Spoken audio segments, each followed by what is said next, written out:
एक बार की बात है कि एक गांव था जिसमें एक औरत अपने बेटे अर्जुन के साथ रहती थी। वे लोग बहुत ही गरीब थे। अर्जुन दिन भर खेतों में काम करता था, जबकि उसे रात में पढ़ने का बहुत शौक था। वो दिन भर काम करता था और रात में पढ़ता। अर्जुन बेटा, काफी देर हो गई है, अब तुम कुछ खा लो। माँ, थोड़ा सा काम है, खत्म होने वाला है। इतना पढ़कर क्या करेगा? इस गांव में तेरी पढ़ाई का कोई फायदा ही नहीं है। इस गांव की हालत मैं बचपन से देखता आ रहा हूँ। इस गांव के रास्ते टूटे पड़े हैं और आने जाने वालों को चोट लगती है, और जानवरों को भी चोट लग जाती है क्योंकि यहाँ रास्ते में पत्थर पड़े हैं। और मैं गांव में स्कूल बनवाना चाहता हूँ ताकि शहर न जाना पड़ी। मेरे बेटे की सोच बहुत ऊंची है और ऊपर वाले मेरे बेटे की सभी ख्वाहिशें पूरी करना, मगर यह उस गांव में रहकर नामुमकिन है। मैं अपने बेटे को शहर भेजूंगी पढ़ाई के लिए। अगले दिन रूपा अपना मंगलसूत्र बेच आती है ताकि वह उन पैसों से अर्जुन को शहर भेज सके पढ़ने के लिए। तुम इस गांव में रहकर अपनी पढ़ाई नहीं कर सकते, इसलिए मैंने तुम्हारा शहर जाने का बंदोबस्त कर लिया है। क्या माँ, सच में? मगर इतने पैसे कहाँ से आएंगे? तुम्हारे पिता की जो आखिरी निशानी थे, जिसे मैंने उनके जाने के बाद बेच दे है, अब वो तुम्हारी पढ़ाई के लिए काम आएंगे। तुम माँ कितनी अच्छी हो। जब मैं शहर से वापस आऊँगा तो मैं इसकी हालत बदल दूंगा।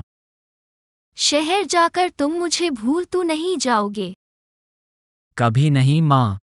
रूपा अर्जुन को बस में बैठाकर उसे अलविदा करती है और ऐसे ही दिन बीत गए और सालों बीत गए। 12 साल बाद वो दिन आया। शहर में अर्जुन अपने सर रावे से गांव जाने की बात करता है और बताता है कि यह मैं सोचकर आया था। मुझे इस बात पर फख्र है कि तुम सोच कर आए और अब पूरा हो गया है। और अगर तुम्हें कहीं भी आवश्यकता हो तो मैं तुम्हारे साथ हूँ। अर्जुन गांव जाने के लिए बस में बैठा हुआ था और अपनी माँ से मिलने के लिए बेचैन था कि अचानक बस में एक धमाका होता है और सभी लोग मर जाते हैं।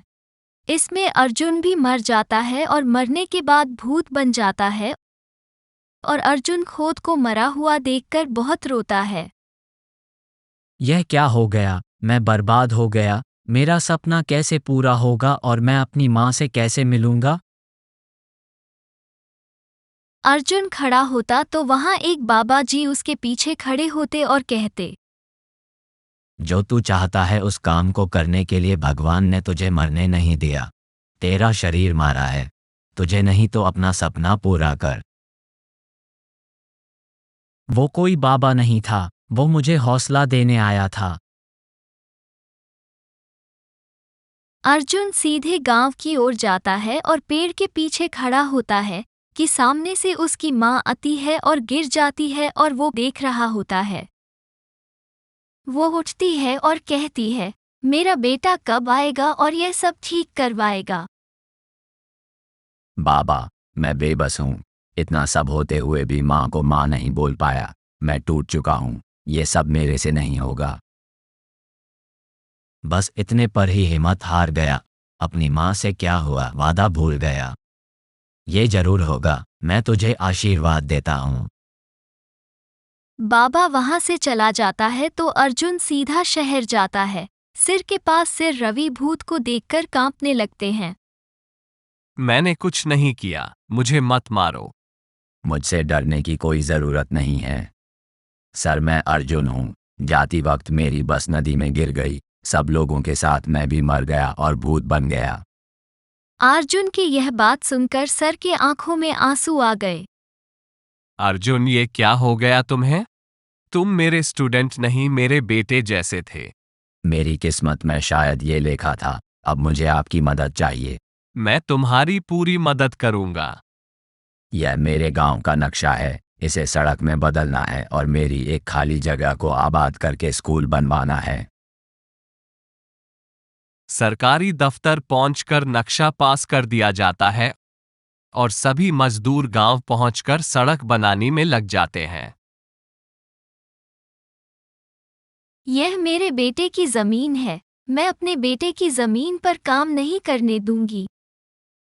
हमने पीछे से आदर आया है काम करने का, और अर्जुन दूर खड़ा देख रहा होता है। तुम क्यों रो रहे हो? तुम्हारा सपना तो पूरा हो रहा है। मैं अपनी माँ को देखकर रो रहा कि इसे कैसे पता चलेगा कि उसका बेटा इस दुनिया में नहीं है। वह अपनी माँ के पास जाता है और उसे अपने हादसे के बारे में बताता है। अब मैं किसी को नहीं रोकूंगी। वहां खड़े सभी मजदूरों की आंखों में भी आंसू आ जाते हैं।